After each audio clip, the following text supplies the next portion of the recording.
নমস্কার বন্ধুরা, আমি বলুন, আপনারা দেখছেন গ্রিন ভিউ গার্ডেন। আজ আমি একটা দুর্দান্ত নাইট্রোজেন সমৃদ্ধ একটা জৈব ফার্টিলাইজার নিয়ে আপনাদের সঙ্গে আলোচনা করব। কি এই ফার্টিলাইজার?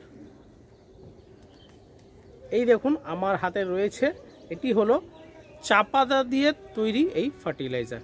আমরা সবাই জানি চা পাতার মধ্যে প্রচুর পরিমাণে নাইট্রোজেন রয়েছে, যা কি করে আপনার গাছের পাতাকে সবুজ করে এবং গাছের বৃদ্ধি ঘটায়। এতে আপনার উৎপাদনও ভালো হবে আর গাছের চেহারাও খুব সুন্দর হবে।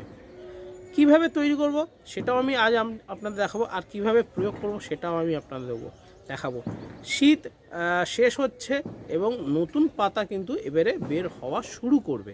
তো এই সময় কি করবেন, আমরা 1 চামচ করে প্রতিটা টবে আমরা কি করব, এই চা পাতার ফার্টিলাইজার ভালো করে গাছের কাণ্ড থেকে সরিয়ে একটু টবের ধারে আমরা ভালো করে 1 চামচ করে একটা টবে এই চা পাতা ফার্টিলাইজার দিয়ে দেবো। দিয়ে তারপর মাটিটাকে ভালো করে খুশিয়ে দেবো, নাড়িয়ে চড়িয়ে দেবো যাতে মিশে যায় মাটির মধ্যে, এবং তারপরে ভালো করে জল দিয়ে দেবো। প্রতি মাসে 2 বার করবেন, দেখবেন গাছের অবস্থা খুবই ভালো হবে। আর গত বছরে যে অনুযায়ী গাছ পাতা বেরিয়েছিল তার থেকে দেখবেন আপনার পাতার পরিমাণ সাইজ বড় হবে এবং পাতার গুণগত মান মানে সবুজ ভাবও কিন্তু অনেকটা বেড়ে যাবে। কিভাবে প্রয়োগ করতে হবে আমি আপনাদের দেখালাম। এবারে আপনারা ভাবছেন প্রয়োগ করাটা ঠিক আছে, কিন্তু এই ফার্টিলাইজার তৈরি করবেন কিভাবে? আপনাদের বাড়িতে প্রতিদিন কিন্তু চা তৈরি হয়, সেই চা অল্প পরিমাণে করে 5 দিন 6 দিন জমিয়ে রেখে দেবেন, তারপরে তৈরি করবেন এই ফার্টিলাইজার। কিভাবে করবেন চলুন আপনাদের দেখাই।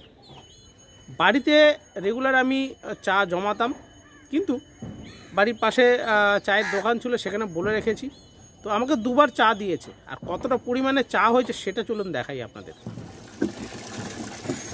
এবারে আমি আপনাদের চা পাতা ফার্টিলাইজার কীভাবে তৈরি করবেন সেটা আমি আপনাদের দেখাবো। খুবই সহজ কাজ, কিছুই না। ব্যবহার করা চা পাতাকে ভালো করে ধুতে হবে, ধুয়ে তাকে শুকিয়ে নিতে হবে। এই দেখুন, আপনারা দেখে অবাক হচ্ছেন কতটা পরিমাণে চা। এটা কিন্তু কোনো অনুষ্ঠান বাড়িতেও কিন্তু এতটা পাবেন না। চায়ের দোকানে বলে রেখেছিলাম, দিয়েছে। শুধু এইটা না, পরেরটা দেখলে আপনারা আরো আশ্চর্য হবেন। এই দেখুন, তো এতটা পরিমাণে চা আমি পেয়েছি। আপনারা যদি চায়ের দোকানে বলেন তাদের কাছ থেকেও কিন্তু আপনারা পেয়ে যাবেন। তো শুরু করছি কিভাবে আমি ফার্টিলাইজার তৈরি করব।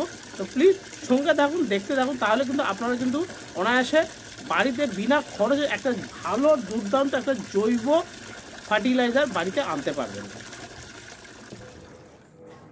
গামলার মধ্যে একটা আমি পাতলা কাপড় নিয়ে নেব, যাতে জলটা ভালো করে ছাঁকতে পারি। প্রথমে চা পাতাটা ভালো করে আমি ঢেলে নিচ্ছি, পুরোটা জল দিয়ে ভালো করে ঢেলে মিশ্রণ করে নিয়েছি। ডালা ডালা হয়েছিল, ভালো করে আমি ভেঙে নিয়েছি, গুঁড়ো করে নিয়েছি। এবারে আমি ভালো করে আরও একবার ভালো করে মিক্স করে নেবো। মিক্স করে নিয়ে তারপরে এটাকে ছেঁকে নেবো। আর এই প্রসেসটা 1 বার 2 বার না, এই প্রসেসটা মোটামুটি 3 বার 4 বার আপনাকে করতে হবে।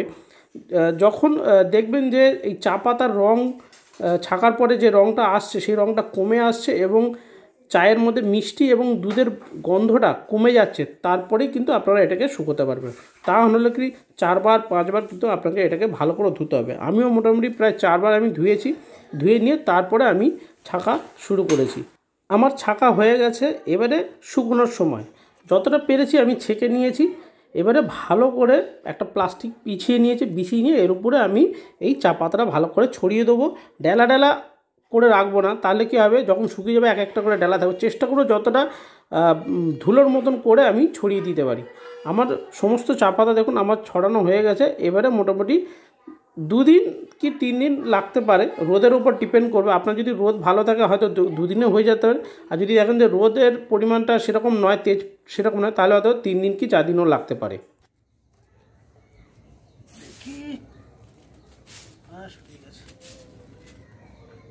আমার এই চা পাতা শুকোতে মোটামুটি 3 দিন সময় লেগেছে।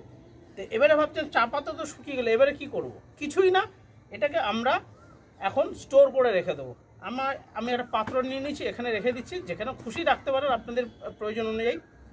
আপনারা এতদিন কিভাবে চা পাতা ব্যবহার করতেন? না একটা পাত্রে রেখে দিতেন, বাড়িতে রোজ যে চা হয় সেই চাটা রেখে দিতেন, তারপরে কি করতেন না যখন মনে হতো গাছের উপরে দিয়ে দিতেন। আজকের এই ভিডিওতে আশা করি আপনারা বুঝতে পেরেছেন চা পাতাকে কীভাবে ব্যবহার করতে হবে, আর মাটিতে কখন কিভাবে দিতে হবে, মাসে কবার করে দিতে হবে, এর গ্রোথ ভালো হচ্ছে, পাতা সবুজ হচ্ছে, আর গাছ কিন্তু আগের তুলনায় সুন্দরভাবে বেড়ে উঠছে।